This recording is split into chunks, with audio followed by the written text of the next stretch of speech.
it almost appears as if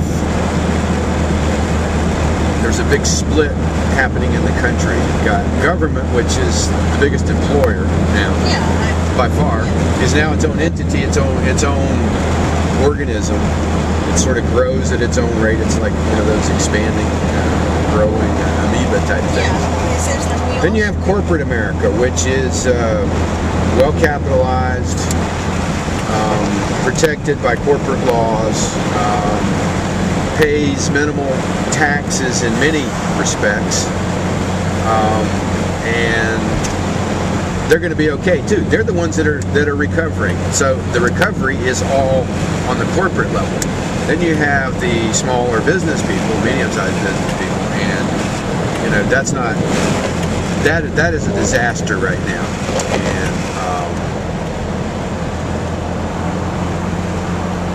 And as is with working people have gotten the royal ream in all of this because they're doing more work for less pay or equivalent pay as for those that are lucky enough to have a job.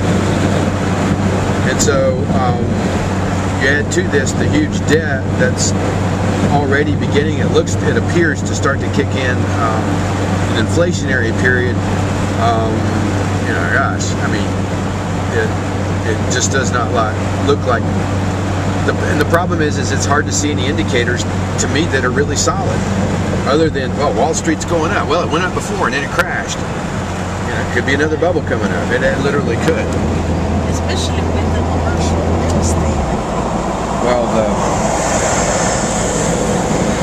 I think in many places in the country it's not as severe, but the cost of operating a smaller business in California is huge. Well, maybe that's it. We don't have another perspective. It's huge, and you just can't right now. As those customers are staying away, there's just not the income that they're going to go back to those commercial spaces. Try to build a business again. It's just not there. So as small businesses go under, or they're not there, so wouldn't it be more difficulty bringing them up? Oh, incredibly difficult, because they can't get the capital now to start, and they can't get nor the operating capital, and the markets have shifted on them. Many of these smaller ones that 10 years ago were doing very well, it started to slide maybe 5 years ago, and basically they've been paying themselves out of what they've already earned until the point where they just can't. It's all gone, and then you say, that's it, adios. It's over. Turn out the lights. But they exist in that hope, and what's incredible, the hope that it will return. That things are going to return because somebody in the government says the recession's over or whatever.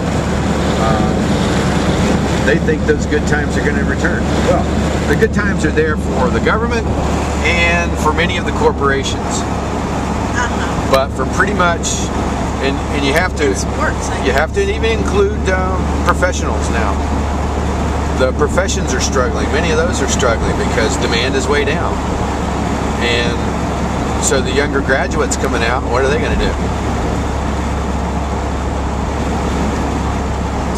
Well, the only thing that I think is going to cure it is another entrepreneurial revolution, and that's only going to happen when government gets out of the way and allows people to, on their own initiative, create, make things, and grow things. As it is right now, this sort of phony baloney idea that we can regulate and legislate our way into prosperity, into justice, or whatever is ridiculous. As we enter Silicon Valley, here's a goose that lays the golden egg that can be killed. I mean, you just keep putting more regulations on it, just keep driving the cost up, just keep putting all of the obstacles in front of these companies, and where are they going to go? They're going to go to India, they're going to go to China, they're going to go to Korea, they're going to go to Japan, Indonesia, they're going to go to Mexico. Hopefully Mexico. Well, Mexico, would be... But that's what it is, and so yeah, it's going to be For Silicon Valley, the corporations, things are looking a little bit better.